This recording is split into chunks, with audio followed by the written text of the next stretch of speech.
D'accord. C'est ça en fait mon première préoccupation. D'accord. Alors, dans ces écritures, parce que ta question elle est légitime et elle est d'ordre de l'intelligence de l'homme. Ça, c'est une première chose. Euh, et lorsque l'homme se pose des questions, Dieu veut prendre la place de l'homme et donner à l'homme la place de Dieu pour l'interroger. Alors, je commence par prendre déjà cette écriture. Je vais te donner deux écritures. Je vais d'abord prendre Job chapitre 38. À partir du verset 1, l'écriture dit: L'Éternel répondit à Job du milieu de la tempête et dit: Qui est celui qui obscurcit mes desseins par des discours sans intelligence? C'est-à-dire que nous avons Job qui est un homme et qui se pose des questions. Alors l'Éternel dit: Qui est celui qui obscurcit mes desseins? Déjà ça c'est révélateur. Le dessein c'est quoi? Le dessein c'est un projet. Job chapitre 38 verset 1. L'Éternel répondit à Job du milieu de la tempête et dit: Qui est celui qui obscurcit mes desseins par des discours sans intelligence? S'enterrant comme un vaillant homme, je t'interrogerai et tu m'instruiras. En d'autres termes, je vais prendre ta place d'homme et toi tu vas prendre ma place de Dieu et moi je vais te poser des questions et tu vas me répondre. Alors il commence à serrer des questions. Où étais-tu quand je fondais la terre? Dis-le si tu as de l'intelligence. Donc celui qui a de l'intelligence sait où il était lorsque l'Éternel fondait la terre. Qui en a fixé les dimensions? Le sais-tu? Point d'interrogation.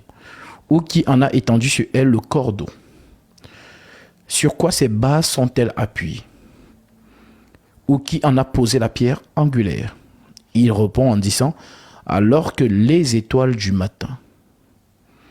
Alors que les étoiles du matin, ça aussi on en reviendra dessus, alors que les étoiles du matin éclataient en chant d'allégresse et que tous les fils de Dieu poussaient des cris de joie. Qui a fermé la mer avec les portes? Donc c'est Dieu qui nous révèle que la mer a des portes. Quand elle s'élança du sein maternel, quand je fis de la nuée son vêtement et l'obscurité ses langues, quand je lui imposai ma loi et que je lui mis des barrières et des portes, quand je dis: tu viendras jusqu'ici, tu n'iras pas au-delà, ici s'arrête l'orgueil de tes flots, depuis que tu existes, as-tu commandé au matin? As-tu montré sa place à l'aurore pour qu'elle saisisse l'extrémité de la terre et que les méchants en soient secoués, pour que la terre se transforme comme l'argile qui reçoit une empreinte? Ici, il parle d'Adam. La terre qui se transforme, qui reçoit une empreinte. L'argile qui reçoit une empreinte. Il parle ici de la création de l'homme. Et qu'elle soit parée comme un vêtement. Pour que les méchants soient privés de leur lumière et que le bras qui s'élève soit brisé. As-tu pénétré jusqu'aux sources de la mer? T'es-tu promené dans les profondeurs de l'abîme? Les portes de la mort t'ont-elles été ouvertes? As-tu vu les portes de l'homme de la mort? As-tu embrassé du regard l'étendue de la terre? Parle si tu sais toutes ces choses. Donc, parle si tu sais toutes ces choses. Où est le chemin qui conduit au séjour de la lumière? Où est le chemin qui conduit au séjour de la lumière? Peux-tu les saisir à leur limite? Et les ténèbres, où ont-elles leur demeure? Peux-tu les saisir à leur limite et connaître les sentiers de leur habitation? Maintenant, il reprend en disant: tu le sais, car alors tu étais né, et le nombre de tes jours est grand. Es-tu parvenu jusqu'aux amas des neiges? As-tu vu les dépôts de grêle que je tiens en réserve pour les temps de détresse, pour les jours de guerre et de bataille? Donc Dieu nous révèle ici que ce qu'on appelle l'Antarctique aujourd'hui, c'est-à-dire la réserve des grêles de neige, c'est pour un temps précis, le jour de la calamité, le jour de la détresse qu'a annoncé Malachi et la détresse qu'a annoncé Daniel. Donc, j'ai pris cette écriture pour te dire que l'homme, effectivement, peut se poser des questions humainement. Alors, avec notre intelligence humaine, ce sont des choses que nous ne pouvons pas percer. Maintenant, je te donne la deuxième écriture, et ensuite donc je réponds à ta question.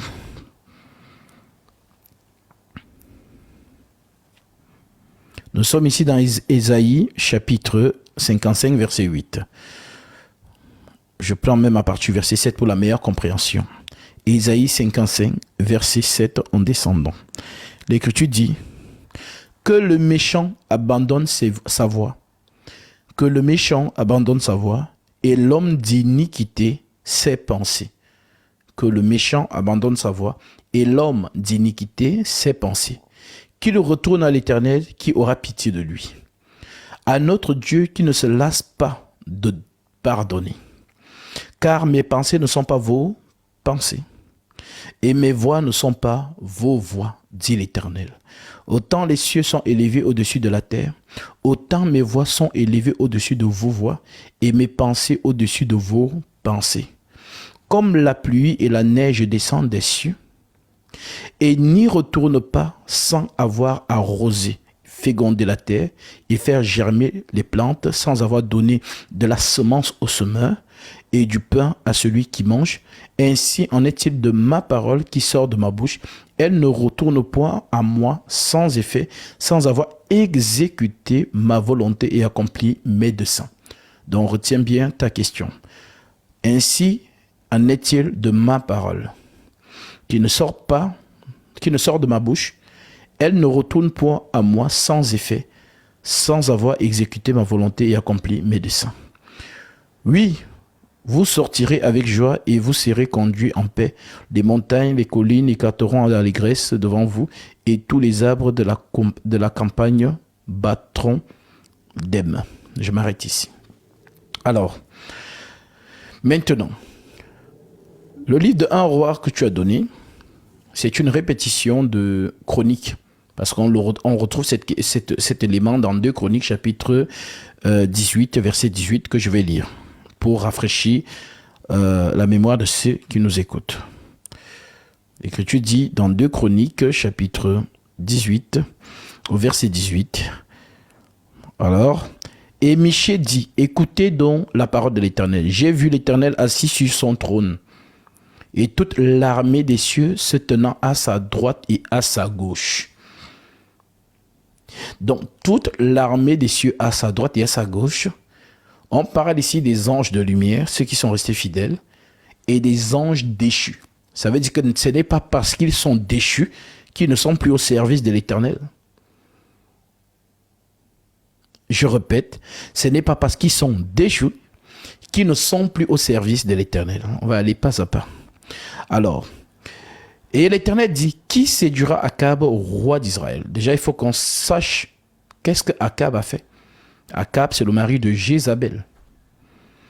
Et Jézabel a amené un dieu étranger en Égypte et son mari, en quelque sorte, l'a laissé faire. Alors, le Seigneur veut donc exterminer Akab pour cette abomination. Alors, il déclare, qui séduira Akab, roi d'Israël, pour qu'il monte à Ramoth en Galate et qu'il y périsse. Il répondit l'un d'une manière et l'autre d'une autre, dont les esprits proposent leur service. Un esprit vint se présenter devant l'Éternel. Et un esprit vint se présenter devant l'Éternel. Et il dit, moi je le séduirai. L'Éternel lui dit comment? Je sortirai, répondit-il, et je serai un esprit de mensonge dans la bouche de tous ces prophètes. L'Éternel dit, tu le séduiras et tu en viendras à bout. Sors et fais ainsi. Donc il a le mandat. Alors, cette écriture est dans la loi. Donc nous comprenons ici que c'est un mouvement prophétique. Alors, allons lire ce que la réalité, parce que l'Écriture nous dit la loi, les psaumes et les prophètes sont accomplis en qui? En un homme, Jésus. Luc chapitre 24, versets 44 à 45. C'est ce que je vous disais lorsque j'étais encore avec vous, qu'il fallait que s'accomplisse tout ce qui est écrit de moi dans la loi de Moïse, dans les psaumes et dans les prophètes. Alors, allons donc voir cette réalité. Alors, nous sommes ici dans Jean 6. Jean chapitre 6, je suis au verset 60. L'Écriture dit, j'ai plusieurs de ses disciples, après l'avoir entendu dire, cette parole est dure, qui peut l'écouter. Jésus, sachant en lui-même que ses disciples murmuraient à ce sujet, leur dit, cela vous scandalise-t-il? Et si vous voyez le Fils de l'homme monter où il était auparavant? C'est l'esprit qui vivifie, la chair ne sert de rien. Les paroles que je vous ai dites sont esprit et vie. Mais il en est parmi vous quelques-uns qui ne croient point. Car Jésus savait dès le commencement qui étaient ceux qui ne croyaient point et qui était celui qui le livrerait. Et il ajouta, c'est pourquoi je vous ai dit que nul ne peut venir à moi si cela ne lui est été donné par le Père. Dès ce moment, plusieurs de ses disciples se retiraient et ils n'allaient plus avec lui. Jésus donc dit aux 12, c'est ici que c'est intéressant. Et vous, ne voulez-vous pas aussi vous en aller? Simon-Pierre lui répondit, Seigneur, à qui irions-nous? Tu as les paroles de la vie éternelle. Et nous avons cru et nous avons connu que tu es le Christ, le Saint de Dieu. Jésus leur répondit, moi qui vous ai choisi, vous les 12, et l'un parmi vous est un démon. Il ne dit pas l'un parmi vous est possédé par un démon. Non, il dit l'un parmi vous est un démon. Donc Satan est au milieu des fils de Dieu. Pour un rôle précis. D'où l'écriture qui dit dans Proverbe 16,4, l'Éternel a tout fait avec un but. Je vais lire ça. Proverbe 16,4. Proverbe 16, verset 4, ou le contraire. L'écriture dit, c'est exactement ça. L'Éternel a tout fait pour un but. Même le méchant pour le jour du malheur. Maintenant, le méchant, c'est qui? C'est Satan. Maintenant, qu'est-ce que Satan fait au milieu des 12? Satan est là pour un but précis. Voilà donc pourquoi ce jour-là, il dit ceci à Satan.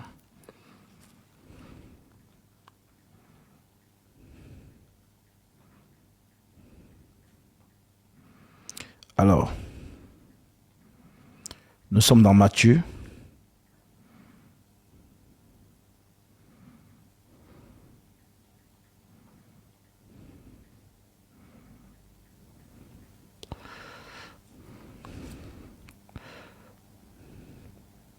Oui, je prends... prenons Jean plutôt. Jean 13 au verset 26. Jean 13, verset 26. L'écriture dit.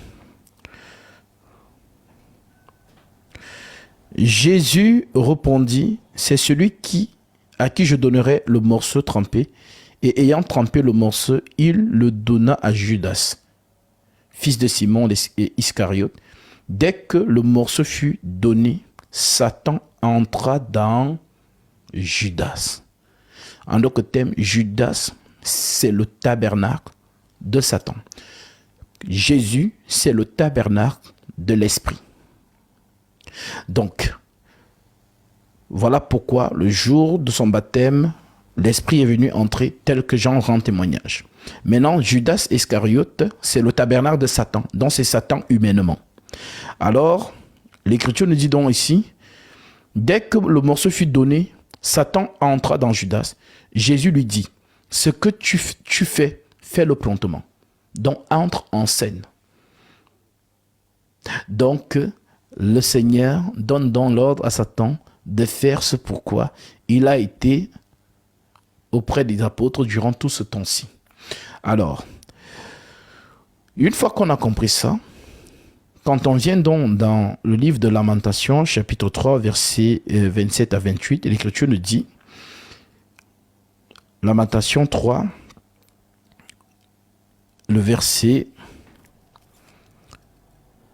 37 à 38, l'Écriture dit, « Qui dira qu'une chose arrive sans que le Seigneur l'ait ordonné? Donc rien ne peut arriver si le Seigneur ne l'ordonne. Qui dira qu'une chose arrive sans que l'Éternel l'ait ordonné? N'est-ce pas de la volonté du Très-Haut que vient les mots, en d'autres termes, le mal au pluriel, c'est de l'Éternel que vient le mal. N'est-ce pas de l'Éternel que viennent les maux et le bien? Donc le mal comme le bien vient de l'Éternel. Pourquoi l'homme vivant se plaindrait-il? Alors je pourrais dire pourquoi King Gila se plaindrait-il? Bon, il ne se plaint pas vraiment, mais il pose une question. Pourquoi l'homme vivant se plaindrait-il? Que chacun se plaigne de ses propres péchés. Alors je corrèle cela avec donc Ésaïe chapitre 46. Voilà, versets 9 à 8. Souvenez-vous de ce qui s'est passé dès les temps anciens, car je suis Dieu et il n'y en a point d'autre. Je suis Dieu et nul n'est semblable à moi. J'annonce dès le commencement ce qui doit arriver. Et longtemps d'avance ce qui n'est pas encore accompli. Je dis, mes arrêts, en d'autres termes, mes projets subsisteront et j'exécuterai toute ma volonté. En d'autres termes, dans le projet de Dieu, il n'y a pas d'accident. Il n'y a pas d'imprévu. Donc, tout est conçu selon sa volonté. Voilà pourquoi lorsqu'on entre donc en profondeur concernant cette personne aujourd'hui qu'on appelle Satan, si j'entre dans la révélation, ça va choquer beaucoup de gens. Donc, il y a ce qu'on appelle la nourriture solide qu'on ne donne pas comme ça. Voilà, ceux qui me suivent en général, je vous ai donné quelques fragments. Mais maintenant, lorsqu'on vient donc dans Romains pour trouver maintenant encore ce qui se passe avec Dieu qui donne le mandat à cet esprit impur de devenir un esprit de mensonge dans la bouche des prophètes d'Akab. Alors, Romains, chapitre 1, verset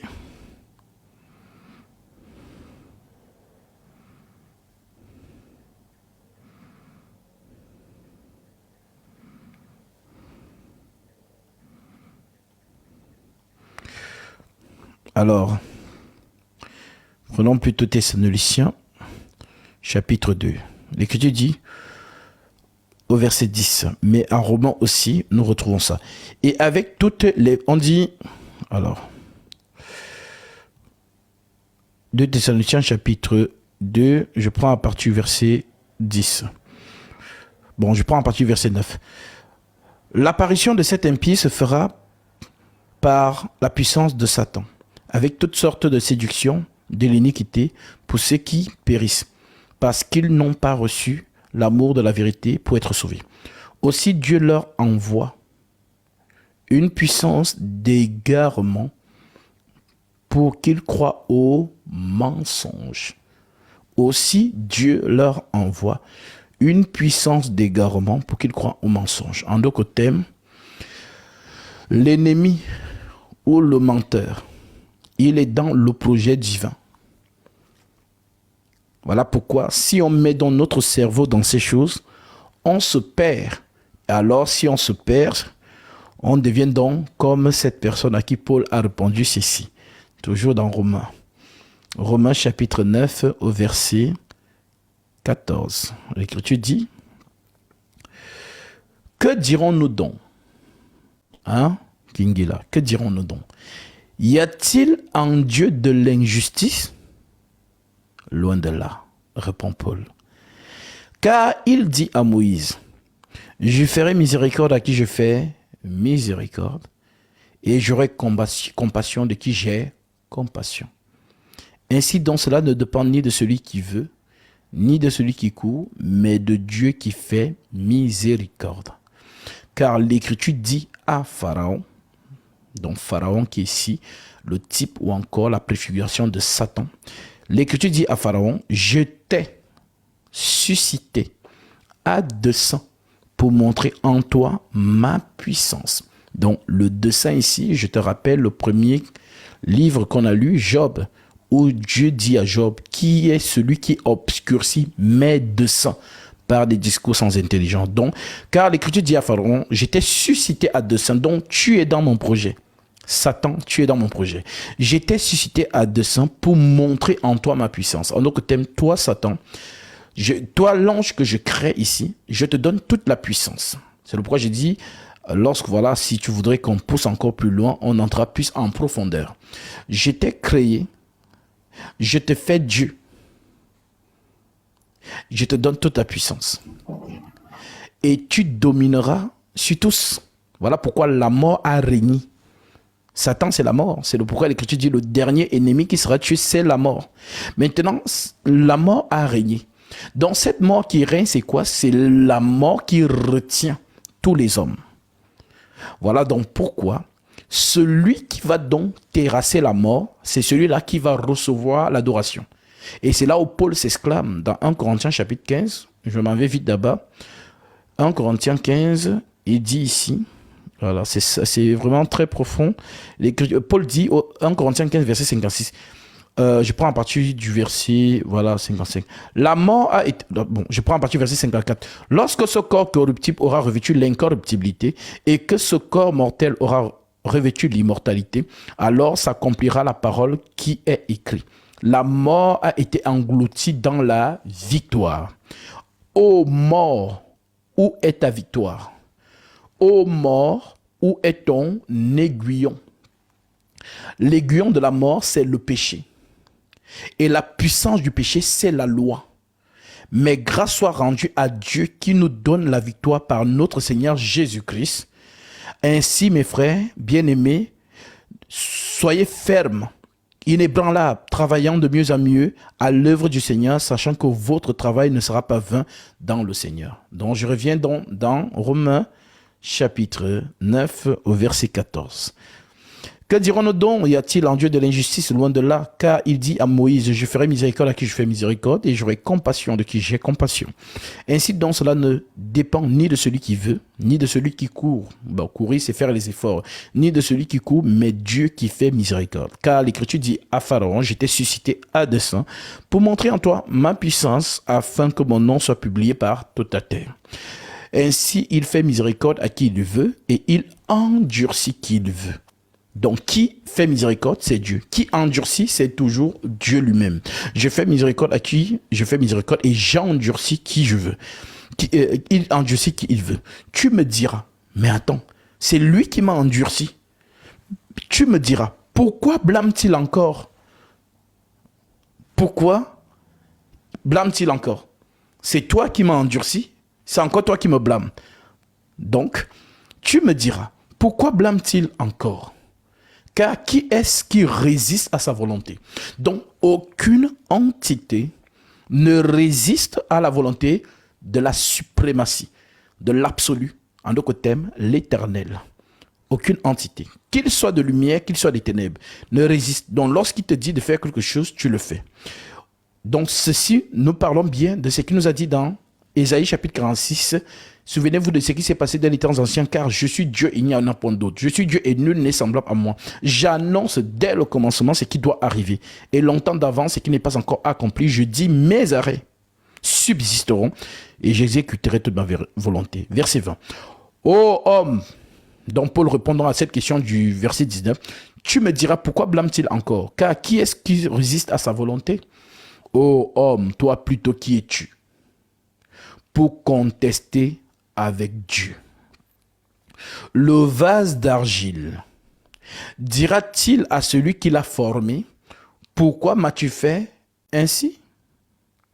Le potier n'est-il pas maître de l'argile pour faire avec la même masse un vase d'honneur et un vase d'usage vil? C'est profond. Qui est le vase d'honneur et qui est le vase d'usage vil, qui ont été faits de la même masse? Je m'arrête là et puis je suppose que tu as eu peut-être un bug et que tu vas remonter. Donc voilà donc concernant la question d'Akab. C'est Dieu qui donne le mandat à un esprit déchu d'aller mentir pour que Akab aille en guerre et qu'il périsse. Tout simplement. Non, je pense qu'il a eu, effectivement, il a peut-être eu un bug. Et voilà. Donc, voilà en ce qui concerne, parce qu'il y a des gens, Voilà qui se pose des questions. Qui dit le commencement de la sagesse, c'est la crainte de l'Éternel. Et la crainte de l'Éternel, c'est la connaissance. Voilà. Donc, si vous avez un regard du plan du salut, tel que le système du Vatican vous l'a présenté, alors vous ne connaissez pas Dieu. Vous adorez ce que vous ne connaissez pas. Nous sommes dans un projet divin. C'est comme un producteur qui met en scène un film et qui désigne l'acteur et le chef bandit. Et en général, quand vous regardez les films, le dernier combat, c'est toujours entre l'acteur et le chef bandit. Voilà donc pourquoi le dernier ennemi qui sera tué, c'est la mort. Parce qu'il y aura aussi à la fin la guerre entre les deux suprématies. Donc celui-là va donc dominer sur sa créature parce que c'est lui qui l'a créé. C'est lui qui lui a donné toute cette puissance. C'est aussi donc lui qui va l'anéantir. Voilà pourquoi personne ne peut anéantir Satan si ce n'est que le chef de Satan lui-même. Voilà donc pourquoi on vous dit dans Colossiens, chapitre... voilà, c'est Paul. Hein. Paul a reçu des choses vraiment, vraiment de haut niveau. Ah, ça marche. Voilà, je termine juste ce verset de Colossiens. Colossiens chapitre 1. Voilà, l'Écriture nous dit, voilà, Colossiens 1,15. Voilà, l'apôtre Paul nous dit, il est l'image du Dieu invisible, le premier-né de toute la création, car en lui ont été créées toutes les choses qui sont dans les cieux et sur la terre. Les visibles, les invisibles, trône, dignité, domination, autorité. J'aimerais bien qu'on retienne ça.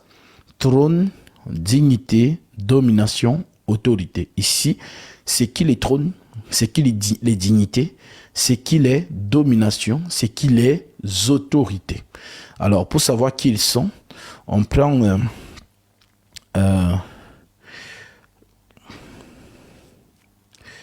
alors,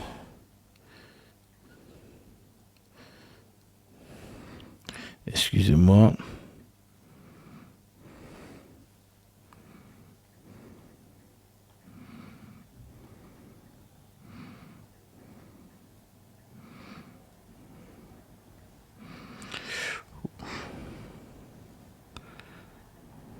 Je suis dans le livre d'Hébreux. Homme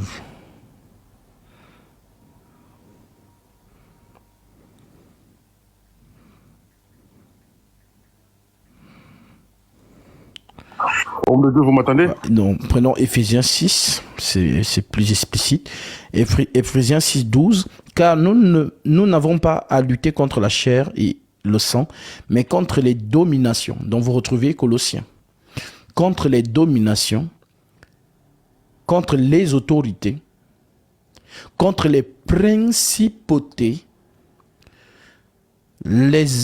contre les principautés, contre les princes de ce monde des ténèbres, contre les esprits méchants dans les lieux célestes. Donc c'est Colossiens. Donc Paul vous fait donc comprendre dans Colossiens que les dignités, les autorités, les dominations, ce sont des esprits. Maintenant, on dit donc que quelqu'un est le chef de ces esprits-là. Donc, je prends Colossiens et je redonne la parole aux frères. Colossiens 2,8, l'Écriture nous dit, voilà, prenez garde que personne ne fasse de vous sa propre à la philosophie ou par une vaine tromperie, s'appuyant sur les traditions des hommes, sur les rudiments du monde et non sur Christ. Car en lui habita corporellement toute la plénitude de la divinité. Vous avez pleinement en lui qui est le chef de toute domination et de toute autorité.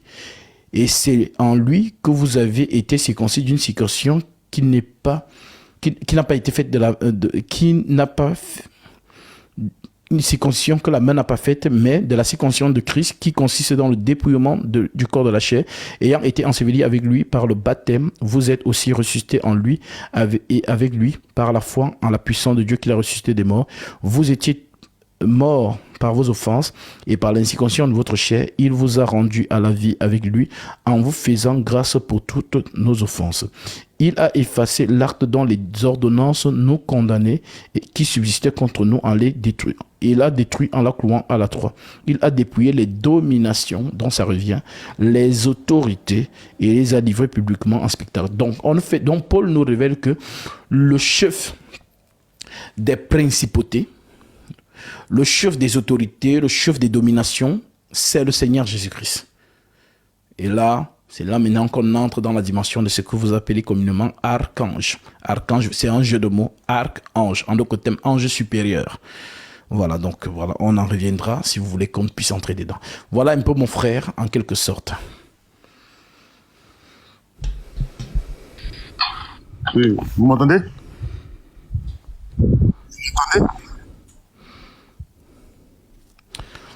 Homme de Dieu, vous m'entendez? Oui, là, je vous entends. Ah, d'accord. Oui,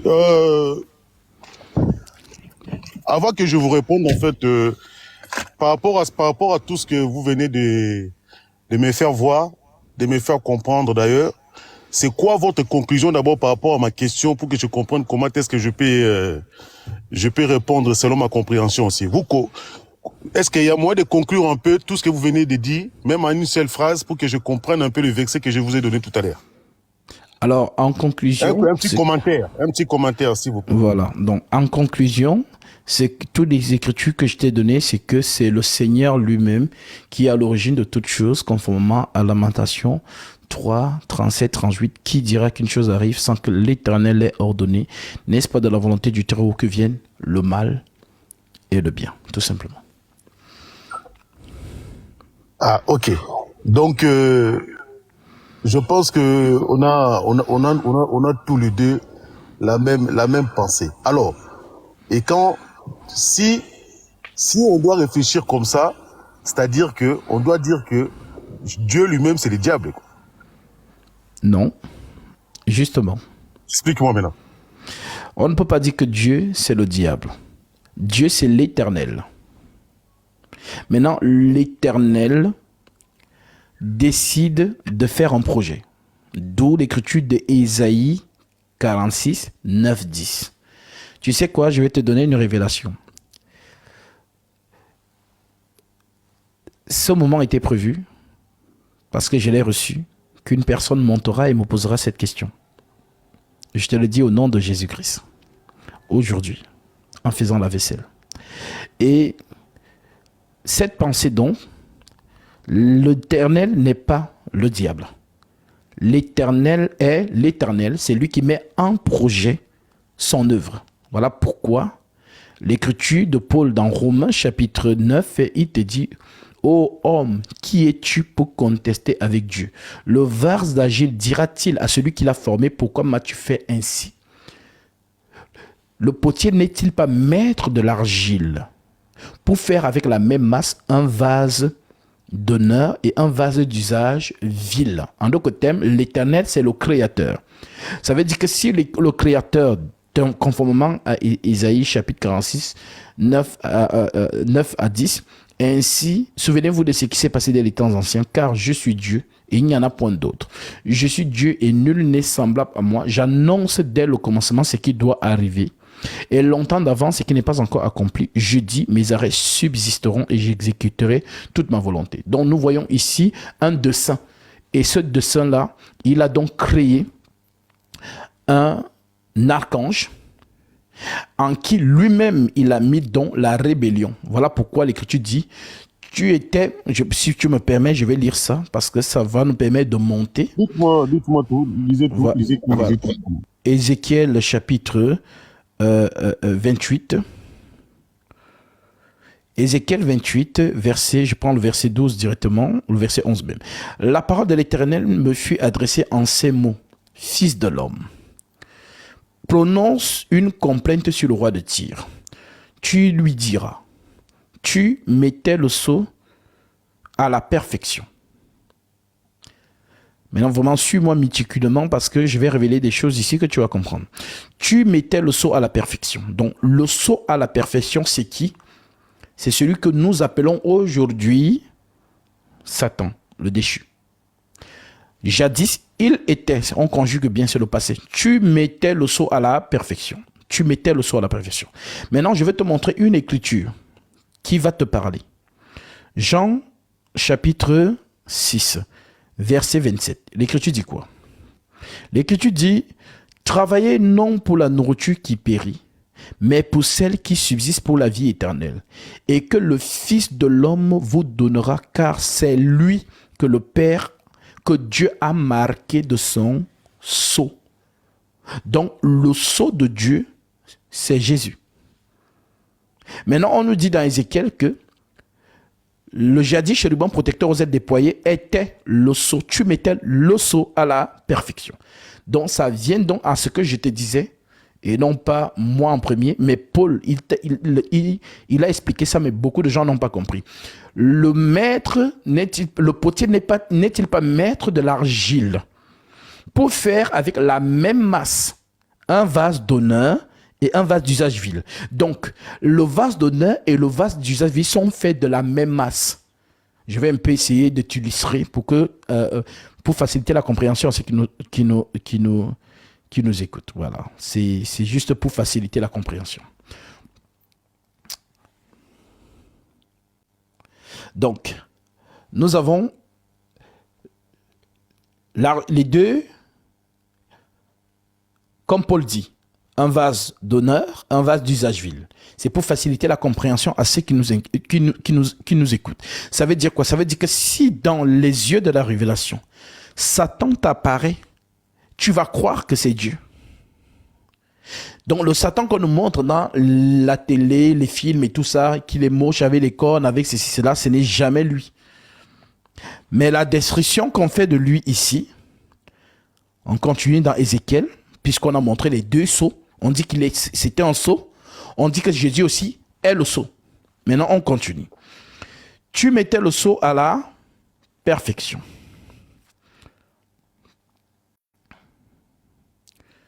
Excusez-moi, j'ai perdu la page. Voilà. Chapitre 28.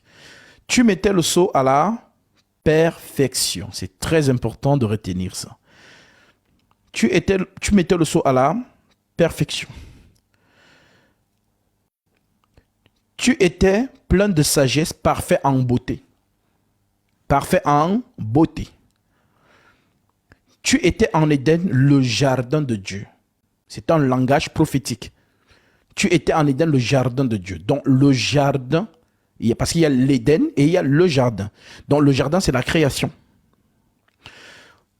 Tu étais en Éden, le jardin de Dieu. Tu étais couvert de toute espèce de pierres précieuses.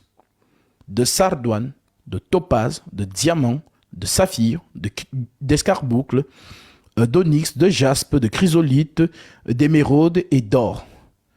En d'autres termes, lorsqu'on lit avec le cerveau, on se dit, mais attends, ça veut dire qu'il y a le diamant là-bas, il y a l'escarboucle, mais qu'est-ce que cela veut dire en réalité? C'est un langage, parce que les mêmes pierres, on les retrouve chez Jésus.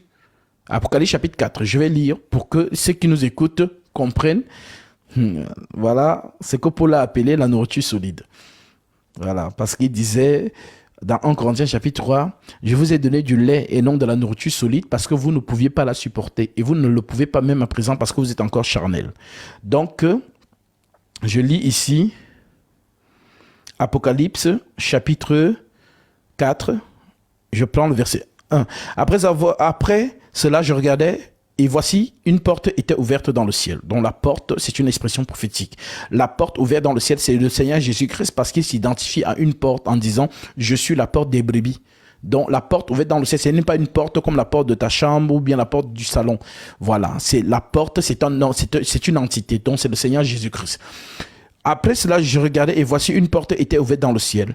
La première voix que j'avais entendue comme le son d'une trompette et qui me parlait dit « Monte ici et je ferai voir ce qui doit arriver dans la suite des temps. » Aussitôt je fus ravi en esprit et voici il y avait un trône dans le ciel et sur ce trône quelqu'un était assis. Celui qui était assis avait l'aspect d'une pierre de jaspe et de sardoine. Et le trône était environné d'un arc-en-ciel semblable à de l'émeraude. Alors, lorsqu'on revient donc dans Ézéchiel, Ézéchiel 28, lorsqu'on cite donc ces pierres, voilà, tu étais en Éden, le jardin de Dieu, tu étais couvert de toute espèce de pierres précieuses. Donc, être couvert de toute espèce de pierres précieuses, ça veut dire gouverner. Celui qui gouvernait dans la loi et qui portait les pierres précieuses sur son pectoral, c'était Aaron. Donc Aaron, c'est le saint en Israël. Donc celui qui fait l'expiation pour le peuple. Donc c'est lui, le chef. Voilà donc pourquoi Lorsqu'il entrait dans le lieu très saint, il devait porter on appelait ça l'urim et le thummim, qui était constitué de 12 pierres où on retrouvait ces pierres-là, l'escarboucle, le sardoine, ainsi de suite. Donc, on montre ici celui qui a l'autorité, celui qui domine. Donc voilà, c'est ça le langage des pierres précieuses en fait. Je continue. Tu étais un chérubin protecteur aux ailes déployées. Qu'est-ce que cela veut dire? Être un chérubin protecteur aux ailes déployées. Parce qu'avant Satan, est-ce qu'il y avait un autre Satan pour dire qu'il était protecteur? Parce qu'on protège quelque chose d'un danger. Donc, l'expression chérubin protecteur aux ailes déployées veut tout simplement dire archange. En d'autres termes, c'est un ange de guerre, c'est un archange. Tu étais un chérubin, il n'est plus. Tu étais un chérubin protecteur aux ailes déployées. Donc, tu étais un chef, tu dominais.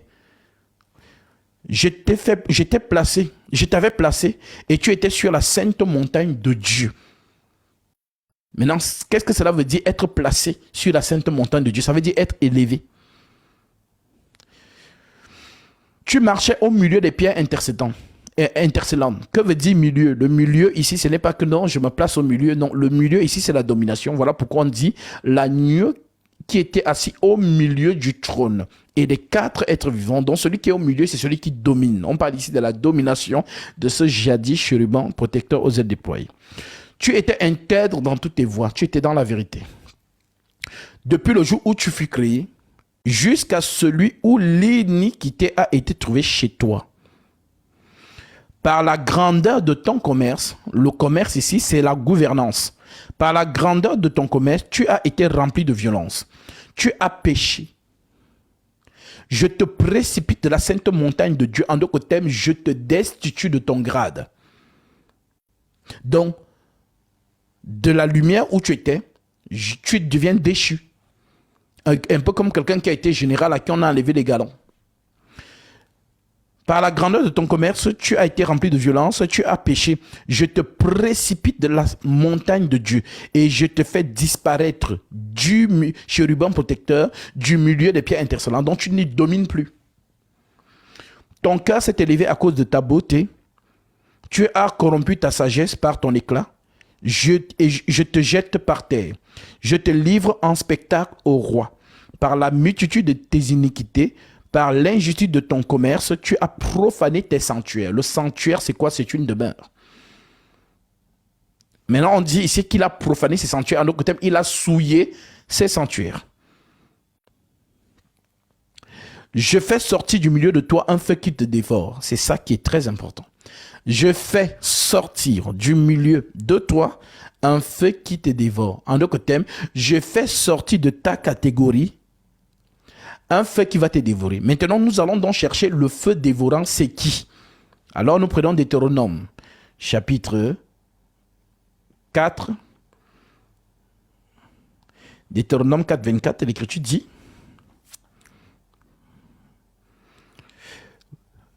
dit, alors, au verset 24 de Deutéronome, car l'Éternel, ton Dieu, est un feu dévorant, un Dieu jaloux. Donc, je fais sortir du milieu de toi un feu qui te dévore. Donc, le feu qui va dévorer ce jadis chérubin, protecteur aux ailes déployées, c'est qui? C'est l'Éternel lui-même. C'est la même expression qu'il utilise maintenant sur terre. Lorsqu'il dit à la femme, je mettrai inimitié entre toi et la femme, entre ta postérité et sa postérité. Celle-ci t'écrasera la tête, mais toi tu lui blesseras au talon. Donc, la postérité de la femme écrasera la tête du serpent.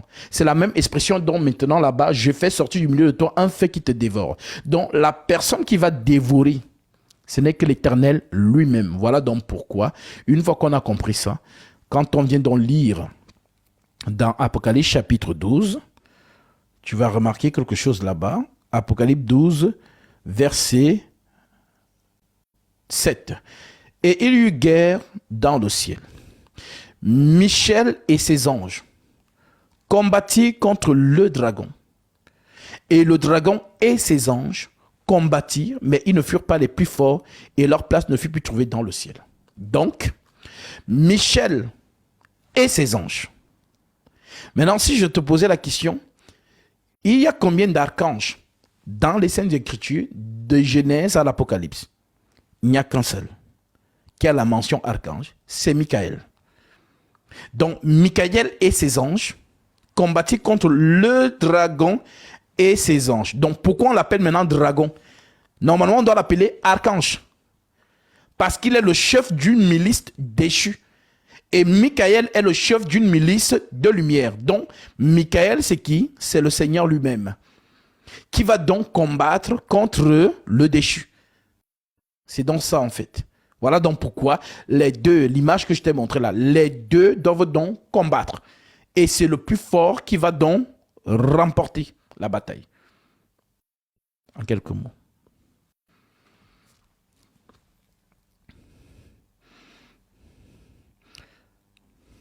Nous t'écoutons, mon frère.